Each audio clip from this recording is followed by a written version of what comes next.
So let me tell you about Rosa.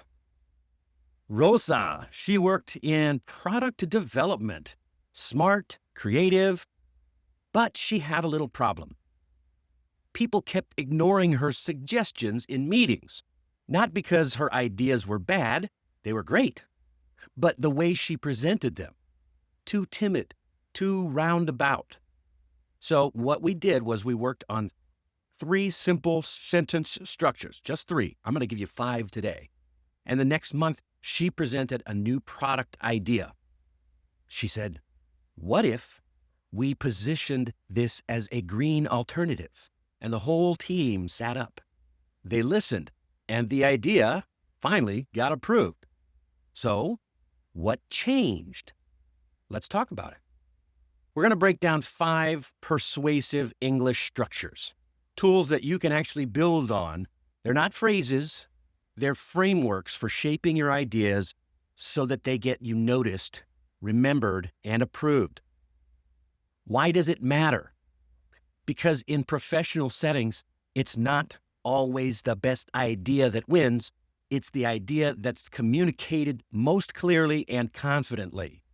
So whether you're in a meeting or pitching to a client or just trying to move a team forward, the way you structure your message can make the difference between being overlooked and being influential.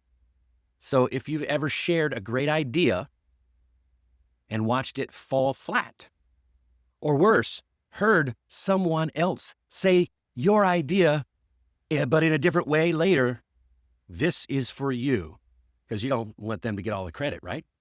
Let's dig in. So, first structure, what if we? You use this to introduce a suggestion in a friendly and non-threatening way. This structure turns your idea into a shared exploration. It invites curiosity instead of resistance. And it works because it's collaborative. It doesn't push, it invites people in. I actually had a client who always felt like his suggestions were ignored. In leadership meetings, he would say things like, I think we should, or I believe this is a better idea. And look, his ideas were good, but the tone felt a little confrontational. People were put off. So we tried something simple. He started saying, what if we approach this differently? Or what if we tested it on a smaller group first? Oh, I'm getting ahead of myself. And guess what? People started listening. They leaned in.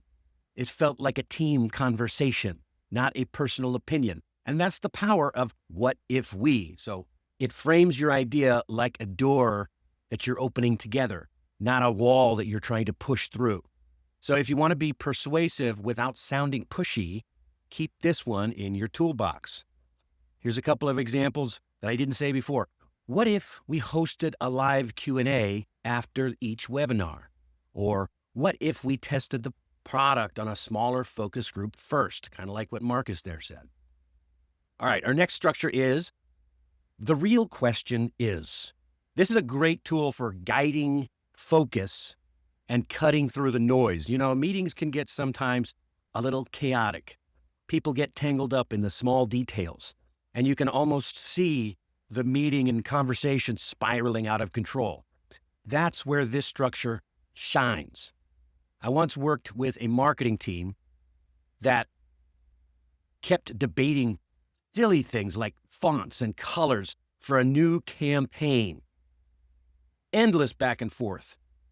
One of the junior designers, quiet guy, really quiet guy, he finally spoke up and said, the real question is, does this design connect emotionally with our audience?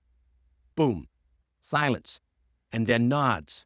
Suddenly, everybody remembered the bigger picture. So use this structure to cut through the clutter. It helps people to zoom in or zoom out and realign with the mission. That way, you're the one to bring the focus and you gain some influence. So yeah, try it out. The real question is, how do we make this easier for the customer? The real question is whether this will scale as we grow. Get that focus back in place. Next up, I love this one. Imagine if. This one is perfect for painting a picture and inspiring possibility. This structure lets you tell a story in just a sentence. And we humans, we love our stories. I remember working with a startup founder named Lily, and she had a brilliant app idea, but she kept explaining it with specs and tech jargon and all of the little details. But I helped her switch gears. She started pitching it like, imagine if you could plan your entire vacation in 5 minutes. Flights, hotels, restaurants, all done in one tap. Wow, that one line got her a meeting with a major investor. Imagine if. Tap into it. It helps you create vision. People can visualize the outcome.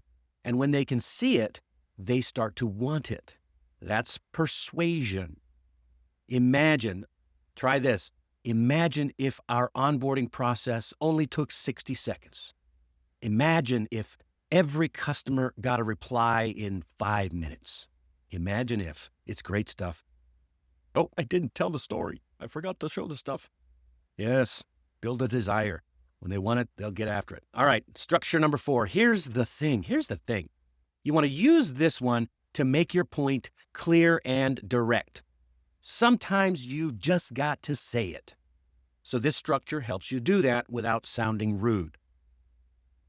One client I worked with was a senior analyst. She was struggling with being heard in meetings. Too much hedging, too many disclaimers. So we practiced using, here's the thing, to anchor her main message. Like, here's the thing, we're measuring the wrong metric. That was a turning point for her. People finally started listening because it helps you to reclaim the floor. It works because it's bold, but it's still conversational. It says, pay attention. I've thought this through. So use it when you need to reclaim the floor on or to direct the conversation, right? You could say, here's the thing. We're focusing on the wrong customer segment.